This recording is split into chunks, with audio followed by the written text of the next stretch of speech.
Welcome to the East Lampeter Township Public Meeting. All participants are now informed that this meeting is being recorded. This meeting is also being offered virtually utilizing Zoom, which is a cloud-based platform for remote video and audio conferencing. The Zoom application is free to the public. The general public is therefore able to join the meeting by connection through the internet or by calling in by phone. The public is also able to observe the meeting on the township's YouTube channel. Please continue to check the township website calendar for any updates related to these public meetings. Agendas for these public meetings will also be available on the township's website. Please be reminded that this meeting is being video and audio recorded and will be posted to the township's YouTube channel for viewing.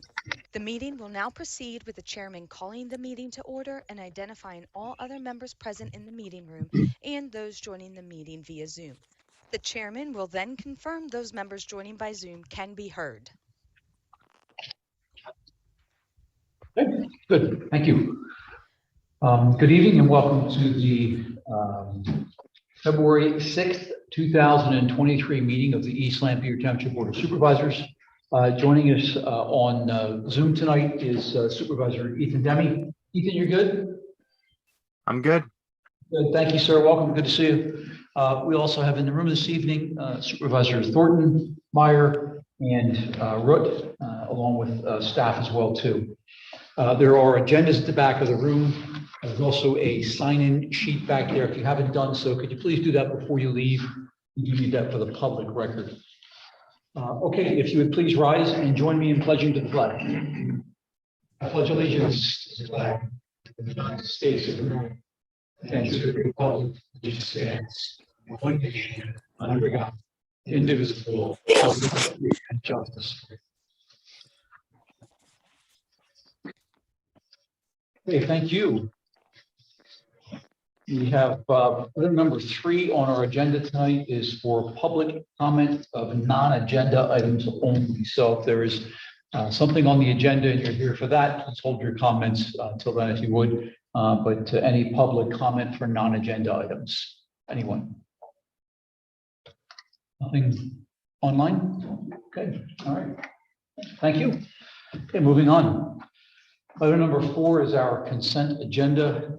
We have 4A, approval of this evening's Board of Supervisors meeting agenda, approval of the minutes of the Monday, January 16th, 2023 regular meeting of the Board of Supervisors, approval to pay invoices from all funds totaling $337,990.56. And there's one item of note I'll call out there. $40,713 from the Susquehanna Municipal Trust for the first quarter workers' compensation coverage payment. Is there a motion? Mr. Chair, I think we want to add an item to the agenda. Thank you very much. We appreciate that. So before we vote on this evening's agenda, Ethan, there is an item we're going to add under 8F, Ethan, 8F. It's a resolution and it's in relation to a price adjustment for some materials for township bidding. So we'll talk about that one. Thanks, Board. Appreciate it. Okay, is there a motion? Make a motion to approve the consent agenda. Second. A motion by Corey, second by Mike. Questions, concerns? Hearing none. Ethan? Aye. Mike? Aye. Corey? Aye. Roger? Aye. Chair votes aye. Motion carries. Thank you very much. And number 5, Lancaster County Redevelopment Authority. We have a presentation in reference to the program. So step up if you would and just state your name and who you're with and then jump in. I'm Michaela Owen. I'm the Director of Housing and Community Development at the Lancaster County Redevelopment Authority. And I'm Sean Crumpy. I'm the Acquisition and Rehabilitation Program Coordinator at the Lancaster County Redevelopment Authority. Michaela Yes. and Sean. Yes. All right. Some of you might have heard our spiel. I think we were here a couple of years ago, but in the past few years, we've been able to bring Sean on staff. So now we have somebody really dedicated to the program day to day while I'm overseeing the department. So we have a few, maybe new things to talk about, but a recap of some of those that we've previously presented. Obviously, we've done Here, so glad to be here. So we Welcome. Good to see you both. Thank you. Great. So we're going to focus primarily on our land bank program. We'll touch on a little bit our vacant property reinvestment program, which is a little bit different, and we'll explain those differences. So we can go ahead to that first slide. So to begin, the Lancaster County Land Bank Authority is a countywide organization. It was put in place by a countywide ordinance back in 2016. We have a 7-member board of directors. It's staffed by the Redevelopment Authority, so myself and Michaela, as well as other people who do, primarily. Currently, we have 5 member municipalities that we are expanding. I mean, obviously, we're speaking with everyone here today, and we are looking to add new member municipalities whenever we get the opportunity. And each member municipality operates through a review committee, so we call it a member municipality advisory committee. And this is, members of the community. It's oftentimes members of Board of Supervisors or council, and members of the school district. We'll talk a little bit more about that, but it's really so that we can do work on your behalf. The land bank doesn't come to any municipality with an agenda or any properties in mind. It's just an entity that works on behalf of the municipality, which is why we make sure to have constant communication with the advisory committees. Yeah, something important to note about the land bank that differentiates it from our vacant property reinvestment program is the land bank does not operate through eminent domain. We acquire properties through negotiated sale with the property owner, which is the Vacant Property Reinvestment Board. It's a much more procedural program. We have to have several elements of blight that need to be proven on the property. It's just much more procedural, it takes a longer time, and that uses eminent domain. Go ahead and move on. So the primary purpose of the land bank overall is, as you can see, to acquire, manage, maintain, and repurpose vacant, blighted, or underutilized properties. So oftentimes when we do acquire a property, they're in pretty rough shape, as you'll see in a few slides with our example. We'll just reiterate that this is typically, not even typically, I would say almost every single property is something that the traditional real estate market has not been able to do, and that's because it will cost more to rehabilitate than the developer can get out of it. So we're using our various funding sources, some federal, but not so much anymore. We write grants, we get various funding sources to trust that acquisition and development. So just want to reiterate that we don't, we're not the, Zillow or anything looking for properties. This is really properties that a traditional market is not going to take care of. So a few primary goals of the land bank. First is blight elimination. Obviously, blighted properties are not only unattractive, but they're also hazardous to the neighborhood. So it's something, we work to rehabilitate those blighted properties. We also work with real estate development as well as tax sale transactions. So oftentimes with these tax sales, when a property becomes available, people will go in, purchase a bunch of these properties up and sort of hold them rather than, actually making them usable properties. They just sort of hold them as later profit. Yeah. Go ahead.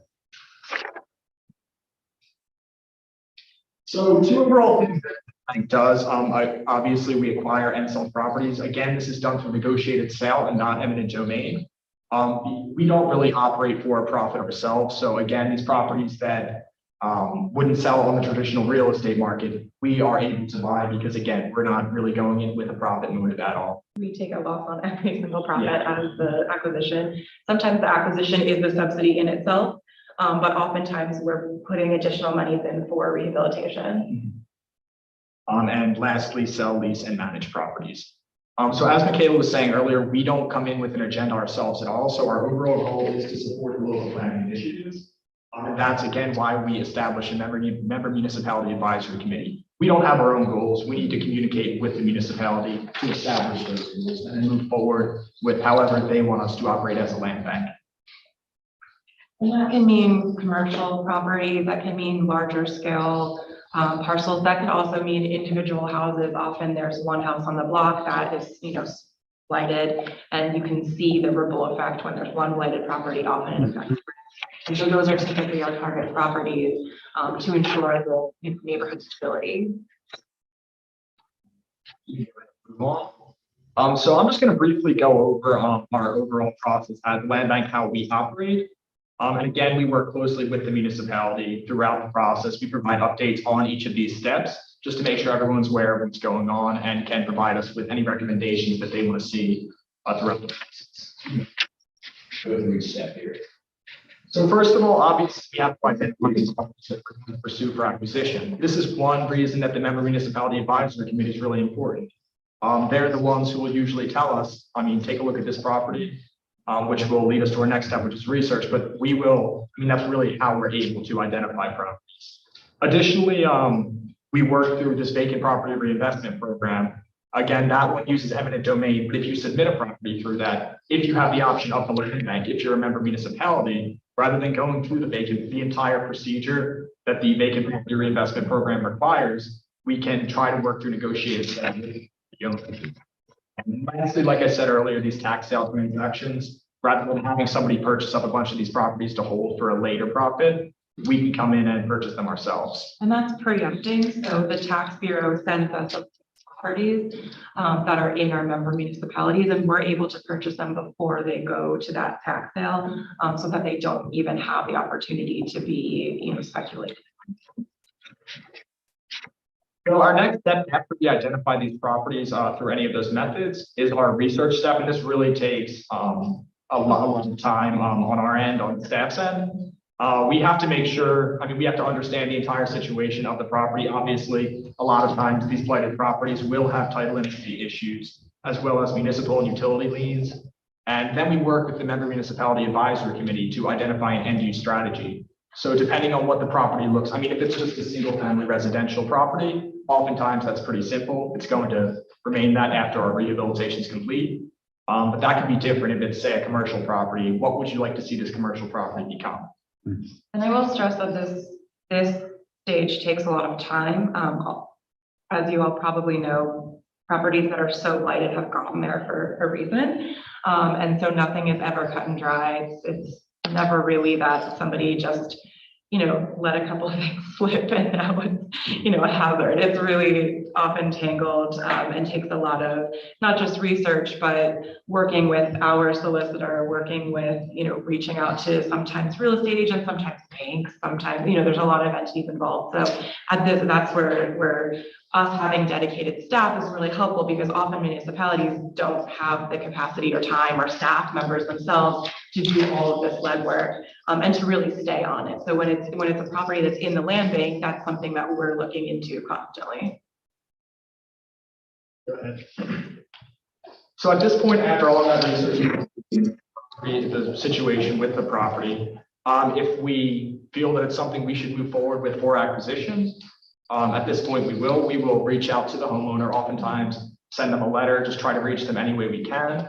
If they reach back out and are interested in selling, again, the land bank only operates through negotiated sale. So at this point, we would, do the traditionally, like preparing settlement documents, moving forward with a sale, and then at this point, the land bank would own the property.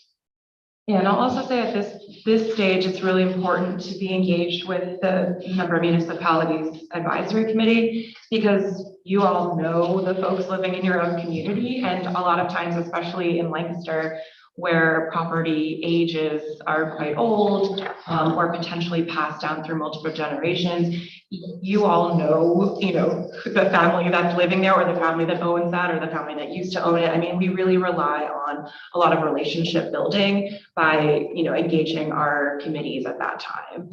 Because again, the property is in this state for a reason. And so it often takes a lot of relationship building to get to a point of a negotiated sale. It's not so much, here's money, I have a property. It's really working with the families, because again, it's in this state for a reason. At this point, when the land bank's name is on the title of the property and we officially own the property, we want to immediately mitigate the hazard that the property likely is if it's in a severely blighted state. So we will have our inspector go in, seal and secure the property, and make sure it's no longer a hazard as it sits there before we move forward with the actual rehab. We will have our inspector additionally go through, identify what needs to be done with the property, the scope of work to bring it back to code and a usable state. And we will again work with the Member Municipality Advisory Committee to identify that end use that we want to see for the property. No, I mean, we'll talk about the RFP next, but we're able to really put together the exact needs of the property. And that's again, up to a livable state. Now, if a developer comes in and they want to put in different, finishes or whatever, that's not necessarily something that we would be like speccing out in the scope of work. This is really the necessity, a minimum necessity to get the property to a livable place. So at this point, with that scope of work, the end use strategy that we identify, the timeline that we identify, we want this to be completed. We will put together a request for proposals that we will then release. We'll get responses from developers. This RFP really does lay out everything that we want to see done with the property. And one important thing to note is when we do enter into a purchase agreement with developers, we also enter into a development agreement, which includes everything in this RFP and sort of ensures that they're just not going to go off after they own the property and do whatever they want with it. They have a recorded development agreement with us, which means they have to follow, the agreements that we went into with the RFP. And we have to sign off on it. Yes. And so they adhere to it.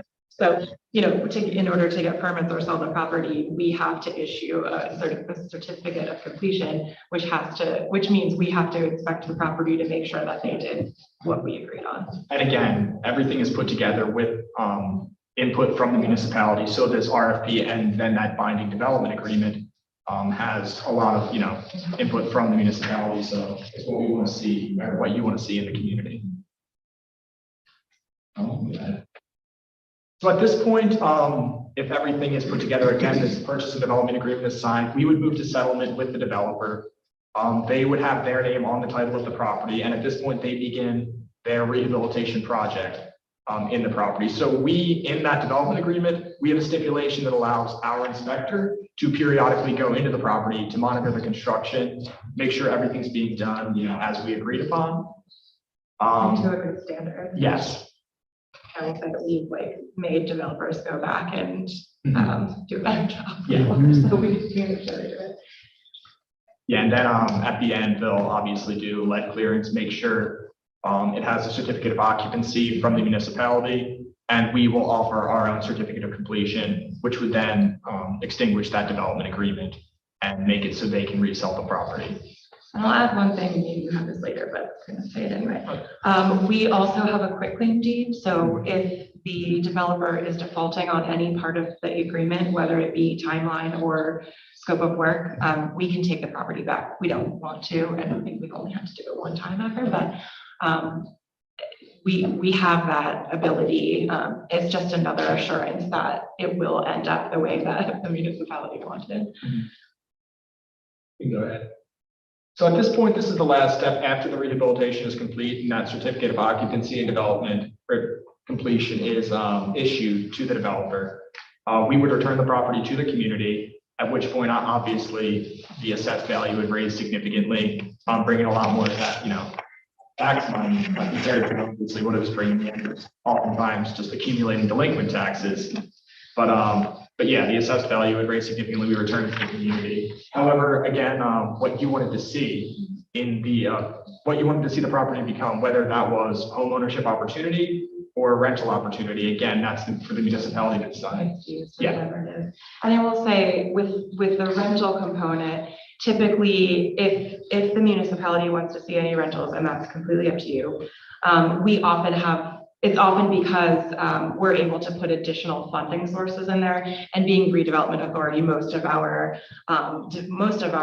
funding sources, not for acquisition of light, but for our rehab funding sources, come with some affordability stipulations, whether it be home ownership or rental. It doesn't, it can be either. But just wanted to point that out, that every property that comes out of the land bank does not have to be considered an affordable unit. That's just based on the funding sources that the developer accesses. So that's really our overall process. Here are just to break down some of the funding sources we use, although there are others, always finding new ones. Yeah, we're constantly applying for grants. And as I mentioned earlier, when we first started the land bank, we really relied on our community development block grant dollars. But because those have a lot of strings attached, we've since been able to secure funding to the point where we barely use our CDBG dollars anymore. We're typically using either FAIR or a foundation grant or something that has a lot less strings with it, which has allowed us to be more creative and expand a lot more rapidly, which has been great. So we've been able to piece these things together, but typically I would say that we don't rely on our community development block grant dollars for land bank. Go ahead. Just wanted to go over some quick tax provisions that come with being a member municipality of the land bank that were put in the statute when it was created. So one thing that is able to be done, this has to be done in agreement with the municipality as well as the school district, because obviously this is something that would be important to both of them. And I believe we've only done this once, but you can discharge tax claims or liens on the property if you choose to do so. And this is only if the taxes and liens on the property are higher than what the property is going to be purchased for. So for the homeowner, it wouldn't be worth selling, or the property owner, it wouldn't be worth selling if they had accumulated so much money in taxes and liens. But again, this is something that I think we've maybe done it once. And it's again, because the assessed value of the property was less than what the taxes were. And so the owner would not have been able to pay the taxes from the proceeds of the sale. Every other time, the taxes have been paid up at the time of sale with using the proceed dollars. And I think the one time we even did it, we only eliminated the borough taxes and we still had them pay the school district taxes because they were able to, and that was more important to the borough that they would get the school district property taxes. So it's really not something that we use. Again, yeah, 1 out of like 20 properties that we purchase, but it is there just in case that's something that they can do. Additionally, while the land bank has their name on the title of the property, we do hold it tax-free. So this is just so taxes aren't accumulating. Well, the land bank has their name on the title, but we have a very quick turnaround period when we put that RFP out, when we identify the scope of work. And right when the property is sold to that developer, it again becomes taxable. So yeah, and then the last thing, because the land bank doesn't have any dedicated funding sources laid out specifically for the land bank, for 5 years after the property is sold to the developer, we split the taxes 50-50 with both the municipality and the school district. And that's the only funding source that was written into the statute of the land bank at the state level. And that money, should you become a member municipality, goes into an account that's exclusively for your municipality. So we don't share those taxes across the entire county. Each member municipality uses their own, revenue from the 5 years of taxes in their municipality. So it really just goes back into funding the acquisition and rehab of additional properties here. We can go ahead. We have just a quick example here. Kaylee. Yeah, I can talk about this one. So we purchased this property in 2015. It had been actually sold to HUD because it was foreclosed. It had been for sale and shown to multiple developers and then had fallen through, I think, 2 or 3 times before we acquired it. I think we got it in 2017. It's a single family row house. It was a single family row house. It had been, someone had sort of started to rehab it, but then left. It was kind of a typical case that we see where it was vacant, blighted, and having a very negative effect on both houses next door. Now these are row houses, so obviously, they're in very close proximity, but oftentimes that we've seen the one house on the block really have a huge effect. If you want to scroll down to the photos, so we just have a couple of photos of the state. So this is and then that is what we were able to do with the same space. That's it rehabbed. Here's 2 side by side. So this house was kind of, in a modern sense, functionally obsolete. It was really like a 1-bedroom functionally with all the code violations. And so we were able to get it up to a 3-bedroom house by adding larger egress, making sure the bathroom wasn't only accessible through the 1 bedroom, really just changing the entire layout of the house. and putting in all the modern functionality. It was basically redone. All of the HVAC was new, all of the electrical was new. You can keep going. And then there's the finished product. We were able to restore the facade to a more historic look with the cornice and the brick. We were able to work with, then I'll have now tenfold to qualify a first-time home buyer. So they were able to, get a good first house that was lead safe and basically new, although it was, over 100 years old.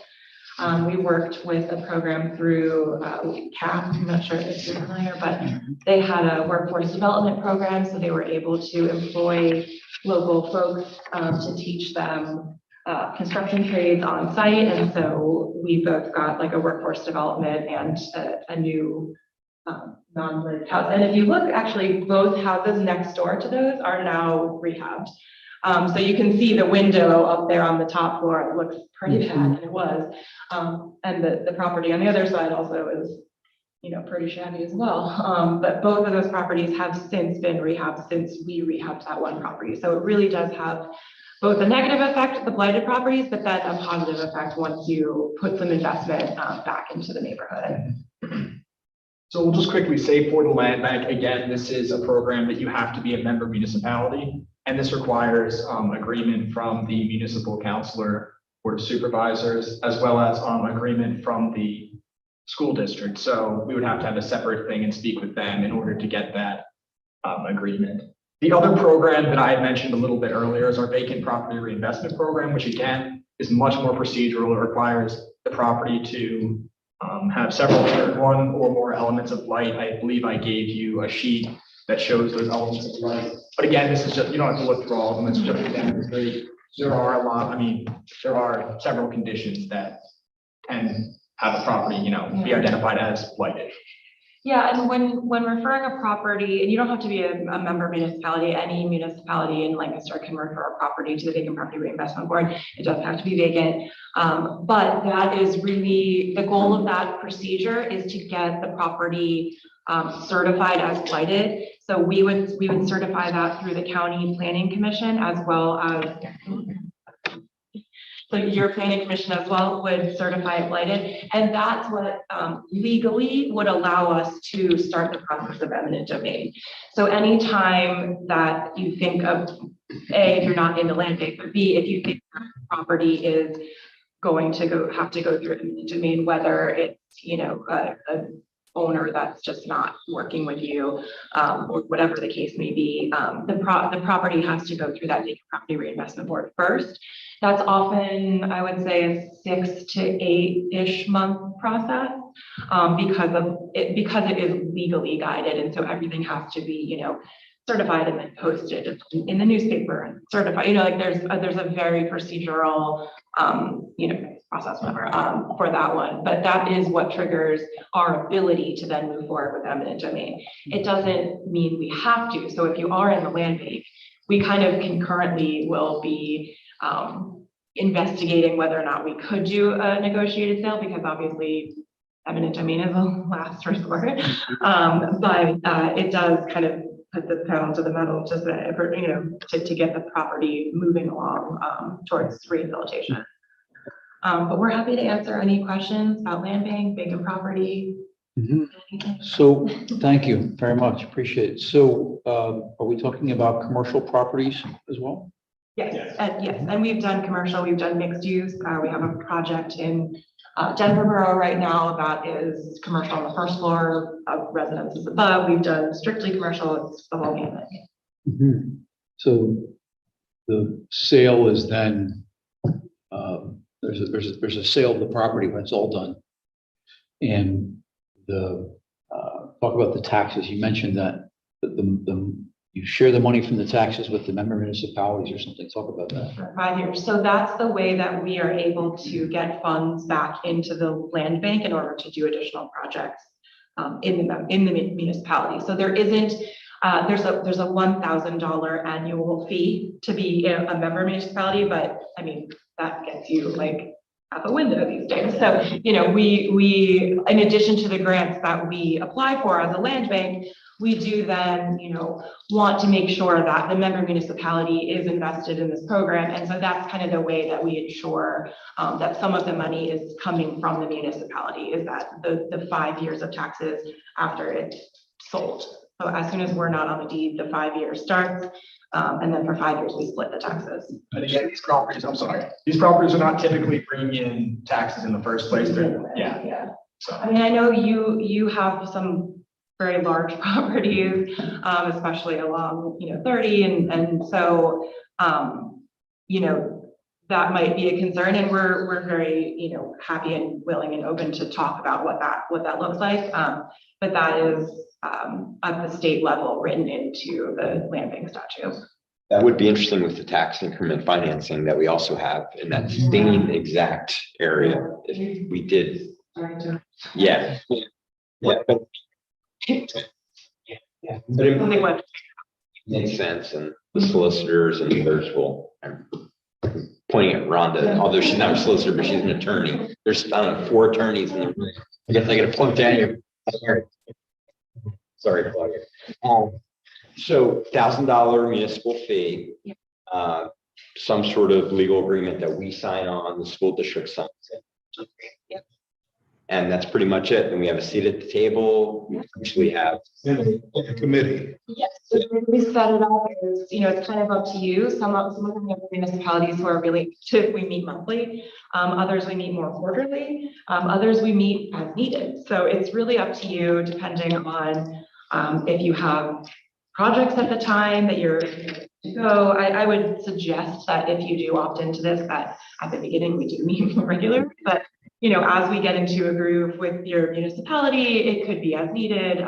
It's really driven by you all. So you are only interacting with member municipalities? Yes. So you don't operate in the city?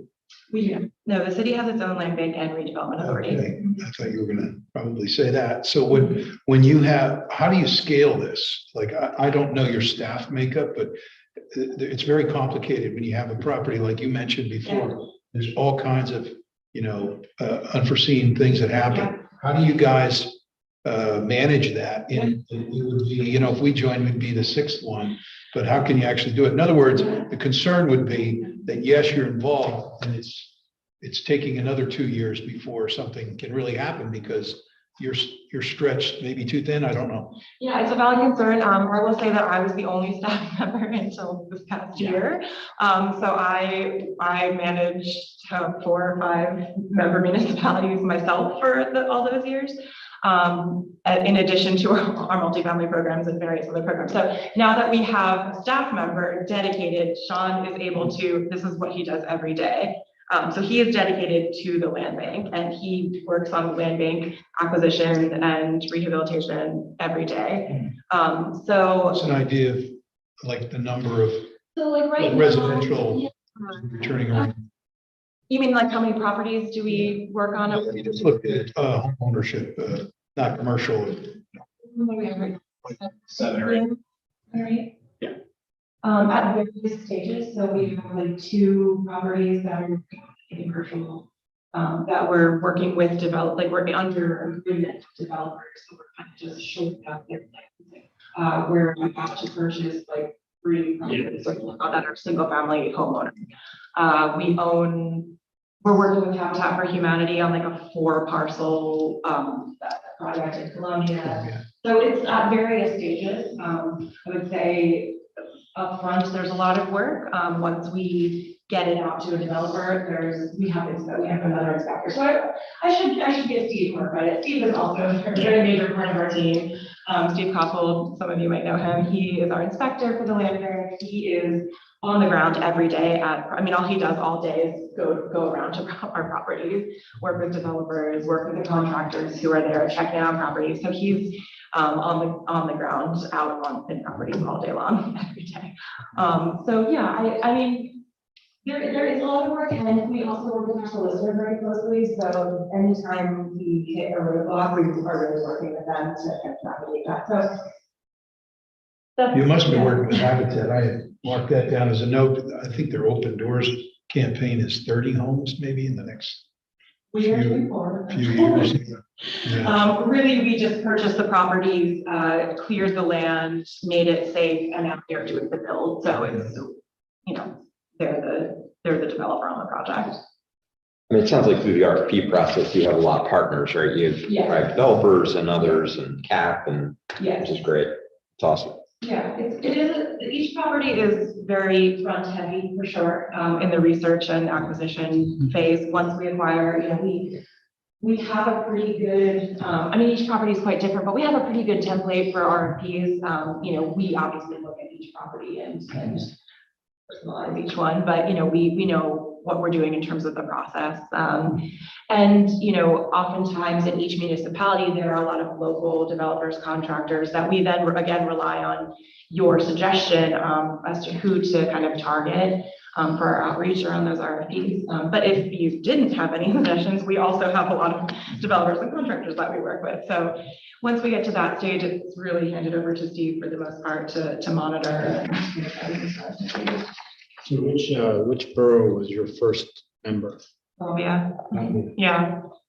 And I will say they put in $200,000 to get us started over there. And I think we have now put in maybe another, I don't know, $300,000 to $400,000 of our own grant money in CDBG. So leveraging theirs, we brought about two to one their funding to ours. But we worked on, I won't say we purchased all of these properties, but we've either purchased and rehabbed or like worked with people to fix up, I don't know, 30, like between 20 and 30 parcels there, both commercial and mixed use and just residential. So the number of projects like over the last couple of years have been equal in each one of the. No, so they're definitely the most active. And they're the ones we meet with monthly because we at any given time have projects in. Sorry? Which ones? Columbia. Okay. Yeah.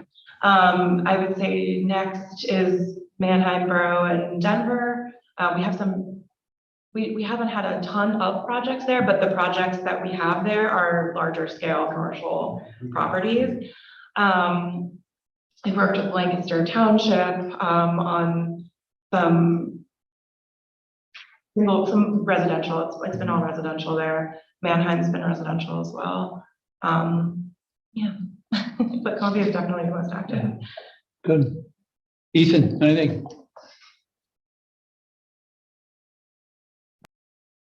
Nothing. Okay, thank you. Okay, good. Staff, Ralph?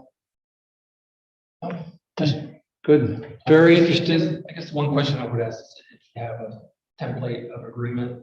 Sure, yeah, we can. Yeah, that'd be good. Yeah. Sure. Yeah, we're obviously looking for creative ways to keep Main Street, Lincoln Highway moving forward.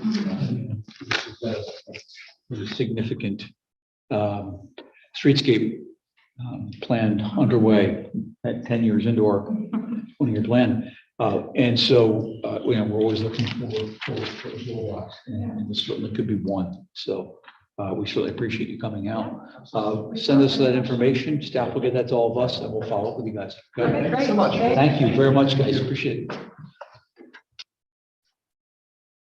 Okay, moving on. Old business, number 6. We have a request for release of financial security for the sewer facilities only at 2232 Lincoln Highway East. We have a letter. Let's see.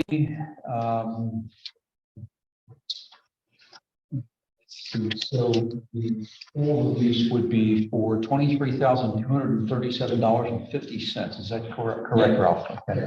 All right. So request, is there a questions or motion? Motion to approve the letter of credit reduction 2232 hourly development from $23,237.50 to zero. They've met all their requirements. Yeah. Motion by Roger, second by Corey. Questions? Ethan, Aye. Mike. Aye. Corey. Aye. Roger. Aye. Chair says aye. Motion carries. Thanks. Okay, item number 7, new business. 7A, we have a time extension for Township Review and Action, Stormwater Management Plan number 22-19, 1724 Lincoln Highway East. Looks like we're going from February 28th to May 29th is what they're looking for. So pushing it out. Interest?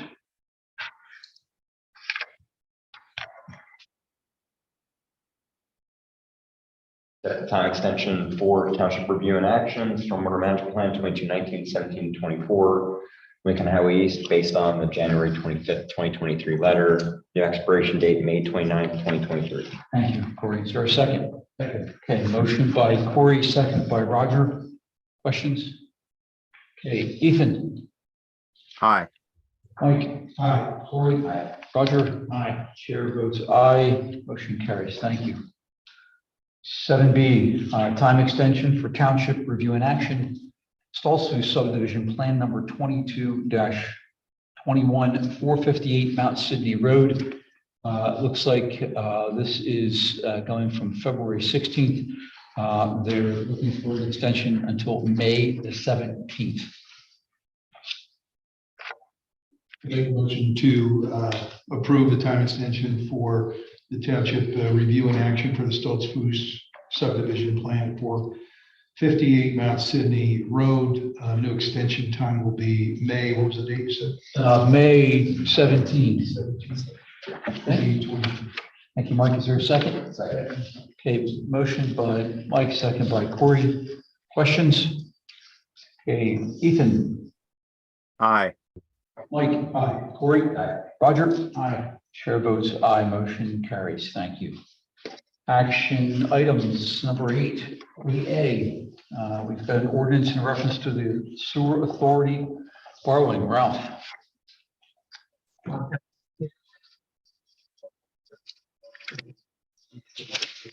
In discussing possible borrowing for a few months, and they decided that they would like to engage in a $5 million loan.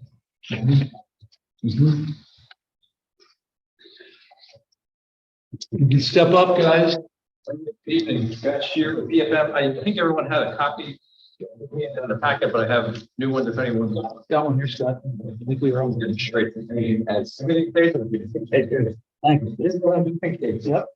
So we touched a good quick summary. I guess we started the discussions back in the fall of October with the authority on looking at borrowing the money for some various projects.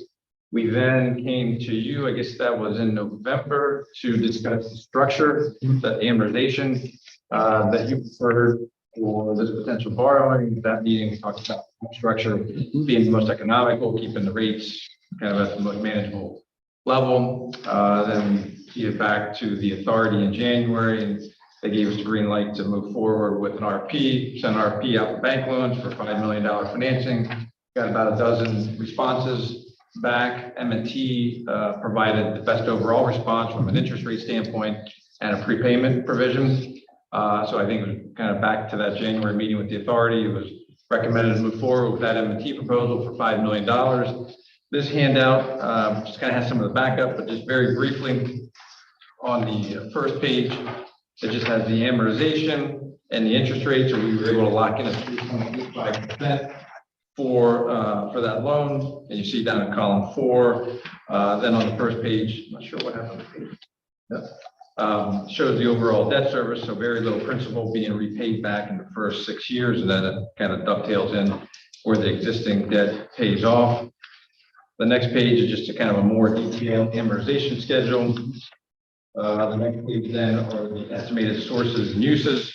So the closing of this loan scheduled for March 10th, if you proceed with the guarantee ordinance this evening and the authority moves forward with their resolution on Wednesday, we're looking to close on March 10th, and the authority will be left with about 4.94 million to be spent after the issuance costs are paid for for the loan. And again, we were able to lock in basically a 3.85% interest rate. And again, the rest of this is more backup. Happy to answer any questions you may have with the numbers, but the important document for this evening is your bond council's guarantee ordinance. So I don't know if you want to say a few words about that. I think you all have a copy of that as well. I brought some extra copies if you'd like to. Thank you very much. So the important thing in the ordinance is the guarantee agreement. It guarantees the debt service schedule that Scott just went over with you, particularly the schedule on page 3 of this proposal. So the ordinance acknowledges that you're signing a guarantee agreement to guarantee the authority's payment of that schedule. The other provisions in the ordinance talk about the supplemental lease and supplemental indenture, which are part of the background documents in the proceedings. You have to update part of the closing on the transaction. Happy to answer any questions. No, thoughts, gentlemen? I'm just noticing it says 5 million or about 5 million, and then in one of the documents, Exhibit A, it says 5,065,000. Is that Well, the closing costs and? Yeah, the number set at 5 million, and the big reason, so when we went out with the RFP, we just structured RFP that the township or the authority would net $5 million. Yeah. But then as we had more discussions, and there are some advantages right now with where investment rates are and where borrowing rates, that if we keep the transaction at 5 million or less, the borrowing is exempt from any kind of ARP rebate, meaning that you can earn more interest, a higher interest rate on your funds you're investing than actually you're paying on the debt, and you're allowed to keep that. And in today's environment, that's actually happening. Some of the investment rates out there right now are kind of well north of 4%, and this borrowing rate is less than 4%. So there's some financial benefits of keeping the transaction 5 million or less. So yeah, it was kind of hovering around that zone, but now it is locked in at 5 million. Got it. Thank you. Okay. Anyone, questions? Guys, question? I would add is that it's anticipated that the authority will take the necessary actions. With her on their meeting on Wednesday. Why in the past have we had to have dual meetings together? Is that timing or is it? Variety of, yeah, we've done special meetings with both together. We've done it this way. We've done it the reverse where the authority acted first and then the township. So this just seemed to happen to work out. Your meeting on Monday, there's almost coming up close enough. So I'm just more curious, not, A lot of times with a bond issue, it's better to have them on the same day. A bank loan, we have a little bit more flexibility with a lot of different things, so it's fine having a couple days spaced out. Sounds good. Okay, anyone? Okay. Ethan, okay.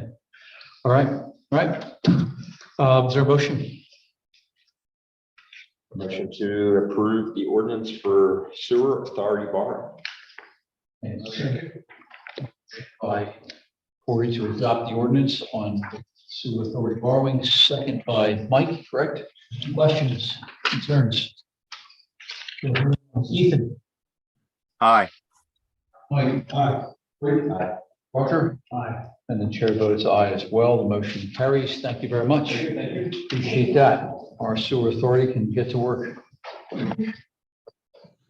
8C, we have a resolution for our application in reference to the Greenfield North site improvements and working in combination with our partners high. So good to see you. How are you? I'm Claudia Shank this evening on behalf of High Properties LP. I'm joined, of course, by Tony Sites. In terms of the order of these items, I think we may have skipped the cooperation agreement is listed first on the agenda and the resolution is listed second. So I just want to take that order. I think you should do the cooperation agreement first. So we better do the cooperation agreement. We better do the resolution first. Oh, okay. Yeah. Sorry. correct. They are correct. Share. Sorry. He's tired. Skip over it. Sorry.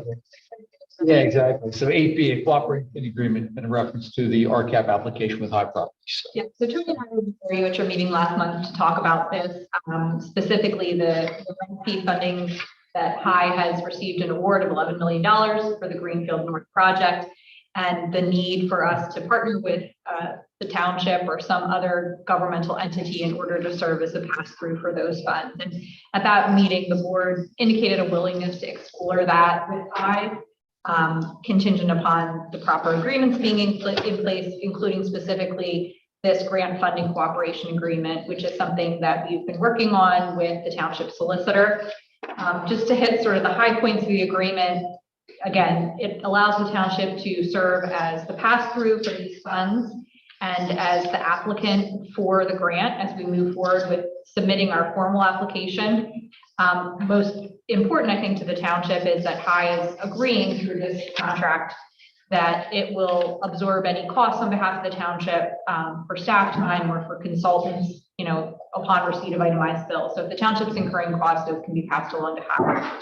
I think this is very close to being in final form. There are one or two small points that we noticed in going over this today, and I'll say, Susan, your solicitor has been great in addressing this in a timely fashion because, as you know, we were trying to turn this around pretty quickly. So our request this evening would be that you approve the agreement contingent on satisfaction of all outstanding items to the satisfaction of your solicitor, so that we have the ability to do a little bit of minor cleanup here, but I think as to the deal points, we're where we need to be.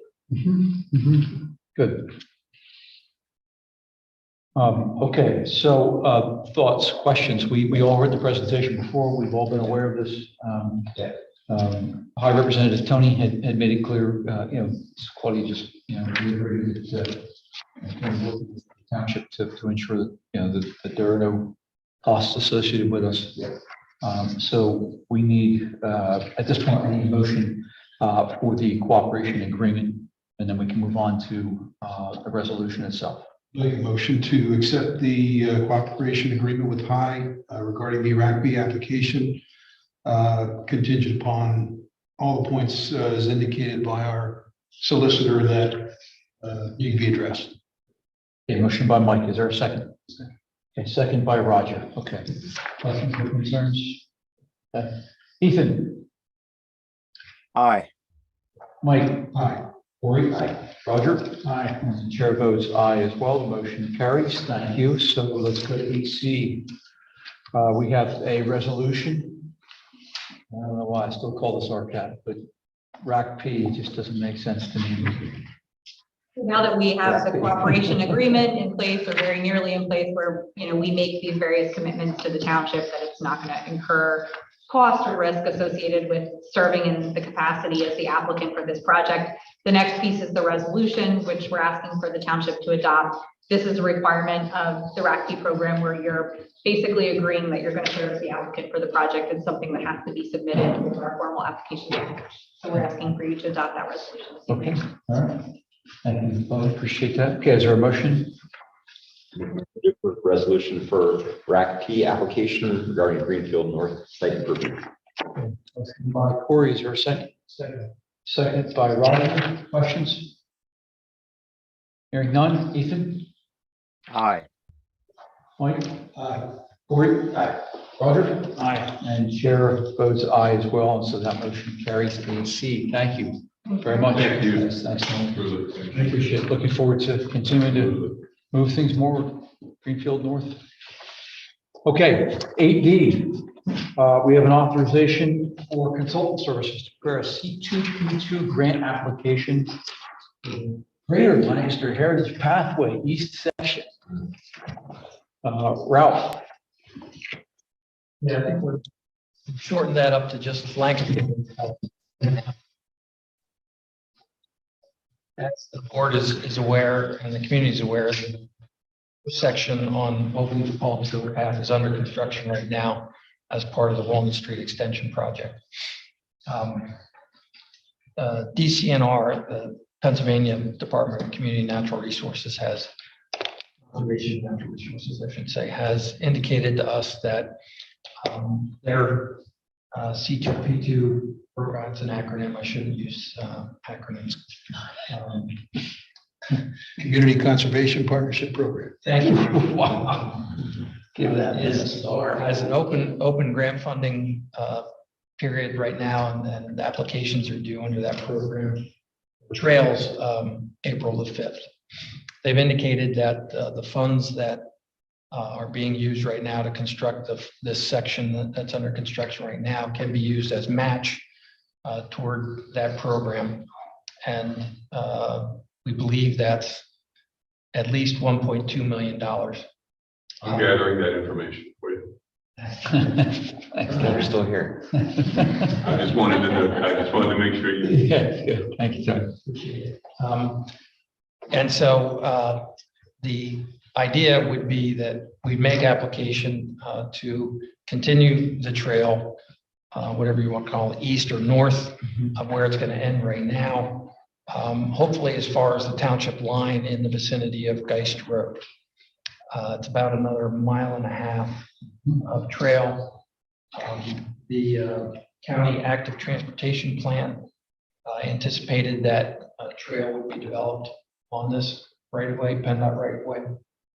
Additionally, that plan contemplates an equestrian and or buggy facility separated from the bicycle ped facility, but also within the right of way. So as funding would permit, we'd like to include that as part of the design and construction process. Grant funds that we would be applying for would be for design and construction dollars toward these facilities. But we have to prepare a complete application by April 5, which is not a lot of time. And so staff just doesn't feel that we have the time or full ability to do that.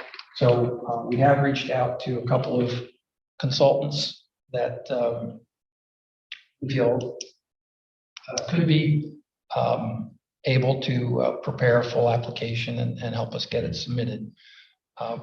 Candidly, we just got these proposals, one late last week and one today.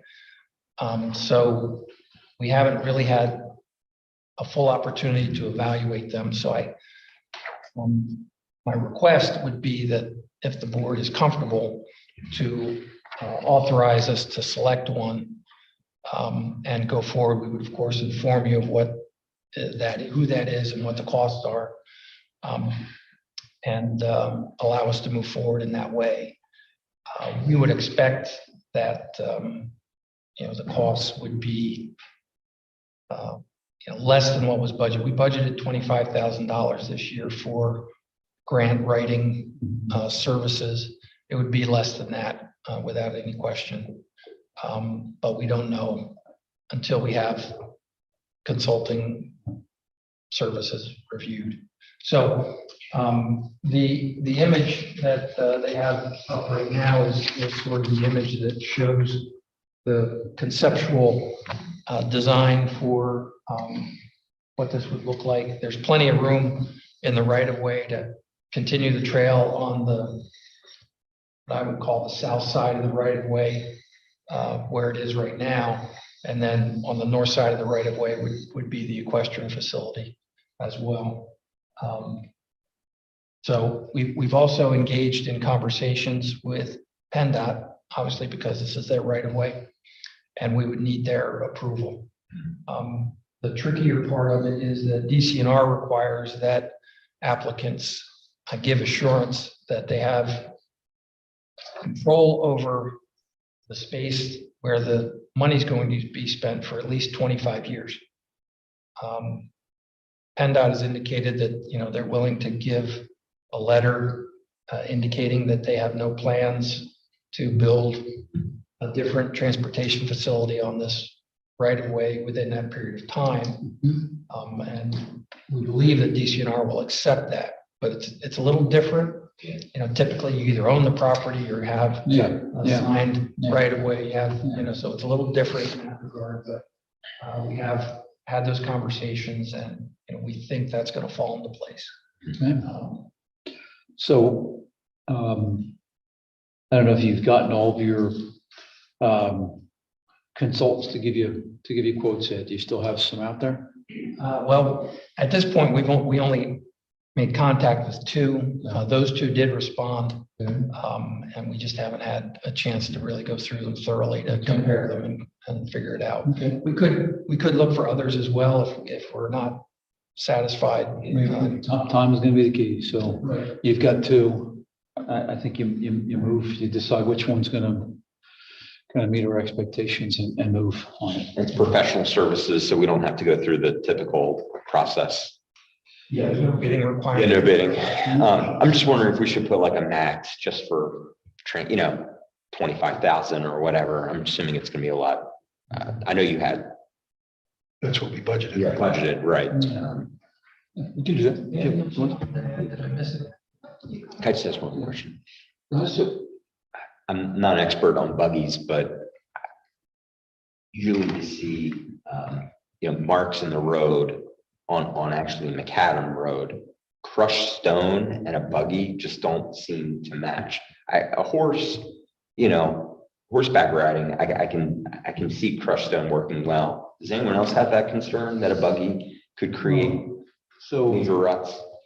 So, I mean, a lot, if not all, of the plain sick driveways are, Okay. a non-macadam. Right. But yes, your point is, you may have a number of these. Yes, exactly. These on Per day, yeah. So, the crushed stone that I ride on bike trails is pretty firm. It's pretty hard. Yeah, it's pretty hard. So I mean, more use. Yeah, I mean, you do get, horse hoof marks Mhm. in that stone. Yes, you will get that, but I think it will probably hold up to it. So. We're gonna have to do some, outreach, Mhm. to, talk to those that, would be using it and see what they think would work. Yeah. And, try to do our best to design it that way. So this design would be inferred that, this is an alternate road for the buggies to use. Yeah, I mean, when we get to that point where what we're gonna have to submit for the grant is not a full design. It's gonna be more of a conceptual plan to submit for the grant. So assuming we get the grant, then we get into the design process. We'll have to, have that outreach and work with folks. And I'm not answering your question. What was your question? It's an alternate. Alternate, yeah, so- Transportation route for, the plain sick. It could be, Okay. it could be, yeah. And the. We would expect there to be a trailhead somewhere in the vicinity of Geist. And Okay, then, the one that's being built right now, so a mile and a half between them. Probably, although they'll evaluate it, I can't really picture other connections in between, right. because there really aren't opportunity for that. But Would the trailhead accommodate pickup trucks with horse trailers and things like that? Because people are gonna trailer their horses in. would have to. Yeah. Okay, all right. You'd have to have emergency vehicle access. I would think. As we contemplated with. And maintenance of it would require, maintenance of the trail would require both vehicles to be able to. The same, Roger, was contemplated at the trailhead that's being constructed currently in the center island. Okay, so staff is looking for us to authorize them to move forward, choosing a consultant. So they've got several that have submitted some proposals, and this consultant could prepare a grant for use for this extension of the Lancaster Heritage Pathway, and encouraging to know that the current dollars that are being put to work on the existing can be used as the match. Wow, that's really sounds awesome. Super good. So I need a motion to authorize staff. Motion to authorize the staff to seek out consultant services to prepare the C2E2 grant application for the Lancaster Heritage Pathway. Okay, is there a second? Second. Okay, motion is by Mike. Thank you, Mike. Appreciate that. Roger, second. Questions? Hearing none. Ethan? Aye. Mike? Aye. Corey? Aye. Roger? Aye. And chair votes aye as well, so the motion carries. Thank you all. 8E, we have a resolution in reference to the destruction of township records. Get those shredders going, Ralph. Yeah, as the board is aware, we've been digitizing a lot of the files in subdivision land development area as well as others, but mostly within the planning and development areas of township's files. We've reached a point now where we'd like to start shredding what we used to have as paper. Now we've got permanent digital records. We do have to obtain approval from the state in order to actually do it, but we're ready to make that application and get that going. Okay, good. Motion? Motion to approve the resolution regarding destruction of township records. Second. Motion by Corey, second by Roger. Ethan? Aye. Mike? Corey? Chair votes aye, motion carries. Thank you very much. The additional item that we added at the beginning of the meeting was not on the printed agenda. 8F, a resolution in reference to the price adjustment of bituminous materials for small quantities. Just want to explain it first. Thanks. Yeah, so as the township prepares to put out our annual bid for asphalt paving and oil and chip materials in place, there's the opportunity to add what they call in those contracts an escalator clause. And essentially, this will allow contractors who would be submitting bids to not have to worry about what the price of oil is going to be in June when the project is going to happen compared to March when they'd be submitting their bids. And on the opposite end, you know, if the price would go down, the township is also benefit. So we have to inform the bidders at the time that we're asking the bids if this will be in place or not. We haven't done that in the past, and quite honestly, it's been because oil prices haven't been as volatile as they've been in recent months. So Charlie and I feel this was an appropriate time to do it. So we're asking you to consider that. Good. All right, sir, a motion? Motion to approve the documentation for price adjustment of bituminous materials for small quantities, asphalts. Yeah, motion to adopt the resolution. Is there a second? Second by Corey. Okay, thank you. Questions, concerns? Hearing none. Ethan? Aye. Mike? Aye. Corey? Aye. Roger? Aye. And the chair votes aye as well. The motion carries. Thank you. Manager's report, item number 9. Well, since I spoke what's been happening on the streetscape remediation efforts, so I just thought I'd review that. We've got a number of things that have been going on in what we call the Western Gateway Project, which is essentially the highway from Strasburg Pike to Harvest Road. Is a PennDOT project being funded through the county's TIP. Project is in design right now and scheduled to be bid in late 2024.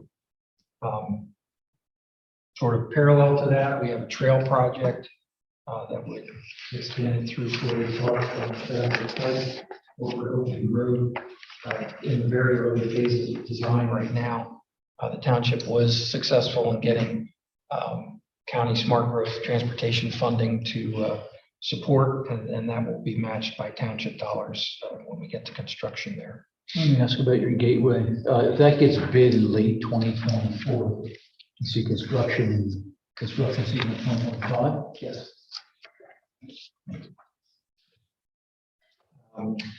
The phase 3 project, which is the largest of the projects, well, maybe not the largest one that we're doing ourselves, is the area between the Tanger Dutch Wonderland intersection to roughly Bowman Road. The Township was successful in getting both multimodal funding from PennDOT and from Commonwealth Financing Authority. There'll also be some RCAP or RACP, I guess. I got you. Funding in that project. That gets back to the main concept to move the south side curb in a little bit to make space for a 12-foot wide shared bike ped facility on the south side of the road. We are heavily into design there. We've been working with a consultant on some design compromises, I guess you'd have to say. There are certain areas where, in order to avoid very expensive utility relocations, the width of the trail is being reduced marginally, or weaving in and out from time to time. So that project is moving forward. The Rockvale Trail portion, which we had talked about before, we expect to be part of the Rockvale Master Plan. So we won't be directly involved in that, but indirectly involved in seeing that. The intersection at Lincoln Highway and 896 is a PennDOT project scheduled to be bid this year and probably in construction next year. The main thing that will be noticed at that intersection is that right now the traffic signals at the intersection are held up by what we call span wires. So there are poles on the corners and then wires across the intersection. Those would go away. There'd be poles and mast arms, and they would be the color and design that you see at the Tanger Dutch Wonderland intersection right now. So ultimately, all the signals that are affected, the Western Gateway, Phase 3, and all the other projects will be converted to that style and color of signal. Then with the TIF funded projects, we hope to get to a point where we can have another vote on the business improvement district out there to get some direct involvement from the business community. The project that we entered into last year with a consultant did create the brand that we hope to use out there. We're calling it Lincoln Highway Lancaster, calling it anything else. And as part of that, there'll be a wayfinding system that we're seeking PennDOT approval for to direct signage to help those navigating the corridor to get to where they want to be as efficiently as they can. And then gateway features at either end of the corridor. Within the project that I mentioned, the Western Gateway, just what you call west of Oakview Road, there'll be a landscaped area, and it would be within that area in the right of way.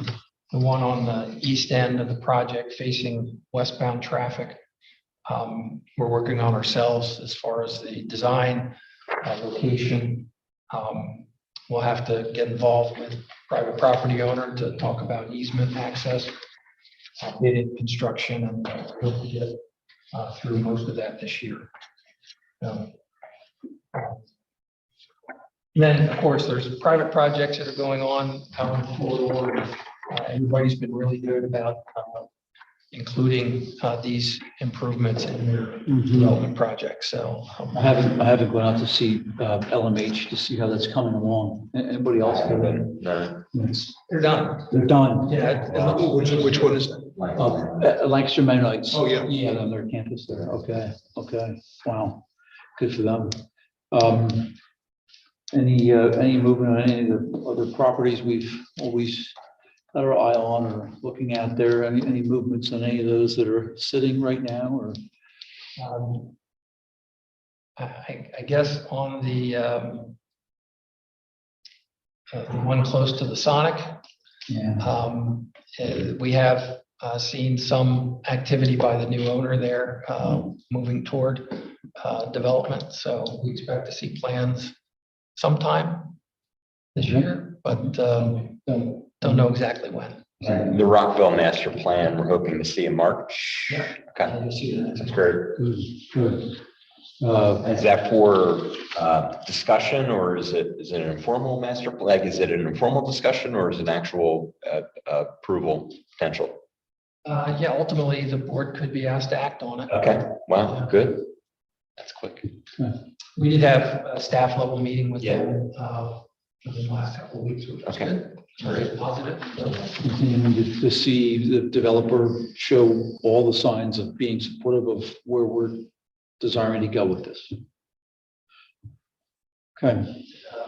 To the extent that Okay. that is really. I get it. Okay. All right. Anything else, gentlemen? Ralph? Anything else? Okay. I'll just thank staff for what they put together for our forecast meeting on Saturday morning. Very efficient. I think everybody appreciated the well-organized agenda and, straightforward, a lot of people, a lot of good information shared. I appreciate that. We concur as well. Harold, miss you, but the team did just a fantastic job. It's always, Mike, you're on, this is your second one of that, I guess. You saw last. Yes. So, there's always room for improvement. You can always keep tweaking things and the way we do things or how we do them. But, just getting together, a group of people who are all part of the running of our township government for a state of the township address is always a good thing. So I appreciate that. We didn't know there was going to be a quiz at the end that you were. I- It was a quiz, but. Anyway, so thanks for that. Appreciate it. We didn't approve minutes of that in the consent agenda. I noticed we're okay. We didn't need to. Give him a day off. Okay. That's gonna come. I just saw that. I thought that wasn't on the consent agenda. Okay. Motion to adjourn. Motion by Corey, second by everyone. What does your streetscape kind of look like for the Pleasant Della neighborhood?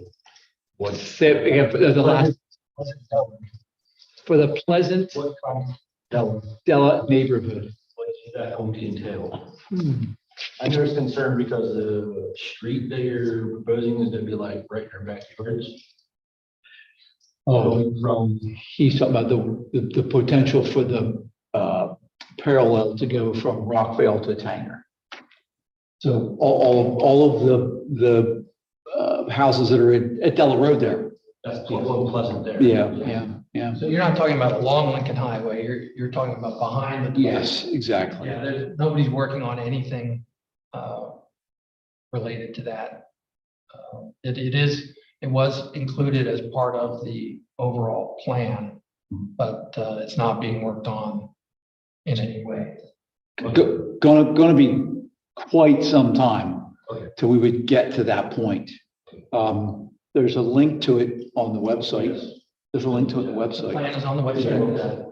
You said you looked at it? Been looked at. Okay, good. Yeah, so, I mean, we're 10 years, maybe 8 years into this?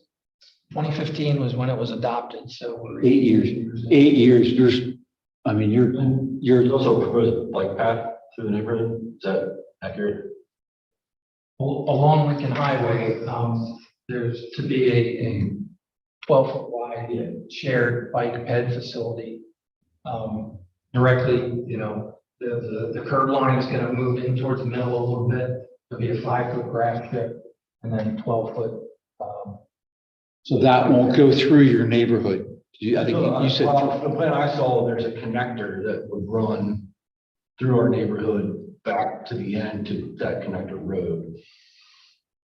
Like through the shopping center. Yeah, the plan I saw. I mean, the Rockvale Trail,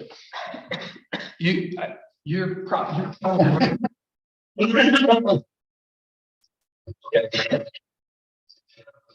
Long time, and nobody's working on that. Yeah. So that's down the road just from. I wish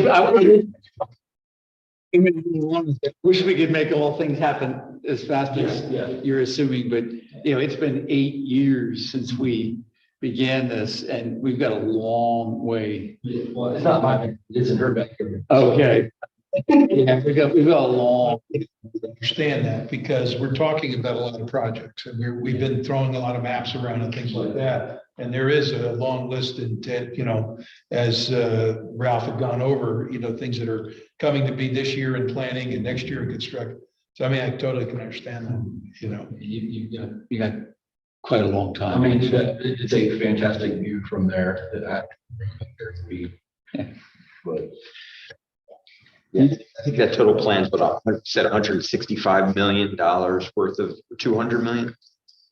Yeah, north of 200 million. So there's a lot of things in that plan that may never come to fruition, but it's a plan. It's there. You see it. Yeah. Stay engaged back, but yeah, I think you could probably just turn your concerns down for some time. Yeah, definitely not a priority. Yeah. You just have a lot of other things to get there, so, okay. I had a question. Sure. In regards to- we have a lot of kids in our neighborhood now. The neighborhood has rolled over. Yeah. Like there's no original owners anymore. Yeah. There is no children at play sign. And there is a lot of turnaround traffic. I have stepped out in front of people driving too fast to make them slow down. I'm a very large man. I'm a little scared. How do we get that? How can we? You're saying there are not any signs at this point? No sign, and there's no children, like no children at play or anything like that. Can we? There's a lot of turnaround. yeah. I would like somebody turn in the neighbor's yard. There's no outlets. It's my belief that there is a no outlet sign. There's one on either side, but there's nothing about children at play. Oh, I thought I heard you say there's no. So that's what we have. But there's nothing about children at play. So where do we go about pushing them to maybe get one? I did, so somebody recently came out and changed the street sign on the pole, like the name of the road, because it wasn't Delaware Road, but now it's just Delaware Drive. So there's been work. We do have a sign request form that should be available on the website. I will do it. Okay. Wow, that's great. The neighborhood is all turned back over. Now there's a bunch of kids and families. She was killed at the intersection. Wow. By a truck. Wow, pulling it. Yeah, he drove to Burton Bakery. And, the next to my house. Wow. His name was Claire. He, drove to Burton Bakery in the morning to get his medicine, went back out. I think we're gonna like get the Burton Bakery truck. The traffic, like, yeah. You can sit there, you have to stay there and look both ways to make sure nobody's not stopping because they just come down and stop the light. It's a great little neighborhood. It's got a lot of history to that. Yeah, the Reddings, I knew the Reddings who lived there for many, many years. Okay. Yeah. On the website. If you would, and then check out the signs, okay? All right, motions on the table, right? And we second by all. Second. Okay, so, Kevin, Messer? okay, Ethan. Aye. Mike. Roger. Chair says aye. Carries, being adjourned. Thank you. Thank you all very much. Thanks, Ethan. Good to see you.